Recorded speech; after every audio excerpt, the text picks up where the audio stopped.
Well, I know that y'all have tried to anticipate the future a little bit about what our economy is going to look like, what are the jobs going to look like, and you've got certain clusters that you're working on right now. What are those clusters, Dr. Russell, and how do you see filling those jobs in those clusters, and what the technical colleges are doing there too? Well, several come to mind. Of course, the one that we're all talking about in South Carolina right now is energy. There's so many opportunities for us. As our power plants in the state companies look to construct, build new plants, that's going to create a lot of jobs. They're also looking at a huge retirement wave in the power companies around the state.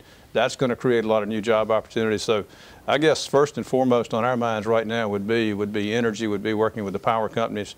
With the emphasis now on green energy, there's just going to be tons of opportunities there. Beyond that, healthcare, of course, continues to grow as we have the aging population. It'd be really hard to go wrong for someone considering a career to look at healthcare.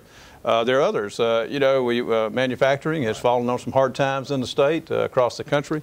But in fact, we think in South Carolina we're poised to have a strong rebound in manufacturing, a different kind of manufacturing, higher levels of skills, sophisticated advanced manufacturing, but some great job opportunities for those people who have the skills for them.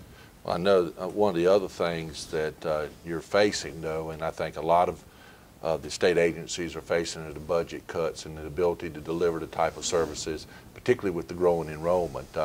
What's it going to take for you to be successful in this environment that we're in? Well, that is one of our biggest challenges that we're facing right now, and you hit on both parts of it. At the very same time that we're experiencing huge enrollment growth, record-breaking enrollment, our budget cuts have been really severe in this year, over 25% cut in our budget, state budget funding. We are looking at other ways to attract funding. Our colleges are hard at work trying to find alternative sources of revenue, federal and local and otherwise. But the other thing we're doing is trying to find cost savings. And in fact, our state board has put together 2 study groups looking at cost and efficiencies that our colleges can find within their own institution, but also looking for ways across the system that we might consolidate some back office functions, whatever it takes to achieve cost savings. Well, from a technical college perspective, some of the scholarships that are offered at the state level apply at the technical college level too. So there's some opportunities for some folks to get those type of monies coming into the technical colleges too. Well, that's right. That's right. And in fact, one of our other challenges, we have greatly increased enrollment. We've had budget cuts, but we're trying to the extent that we possibly can keep our tuition in check so that we are available, so that our programs are available to the average South Carolinian. But the point you made is a good one. There are assistance programs available. There are a number of federal programs available, but also state programs available. Our students are eligible for a lottery tuition assistance program, right. And that does help offset tuition. And again, that's money that ultimately comes back into the system, and that helps offset some of the state cuts. So we're optimistic. We've had a tough year. There's no doubt about that. But long term, the system's importance to the state can't be overemphasized, and we know that, and we're going to find a way to make sure that we meet the needs. Well, I know I asked a bunch of questions about what's important to us.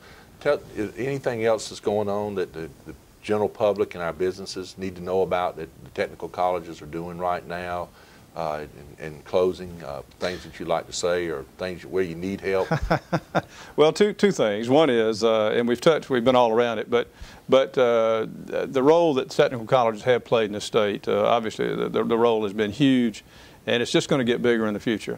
One of the things we know in this economy that we're trying to build in South Carolina, at least 65–70% of those jobs are going to require precisely the level of education and training that we provide at our technical colleges. So it's really important to the state that we have a strong technical college system. The second thing I'd want to mention, actually I'd want to thank you, Otis, and the Chamber of Commerce. We have a very close working relationship, a partnership, and that's been tremendously helpful to us. You mentioned apprenticeships, you mentioned the quick jobs.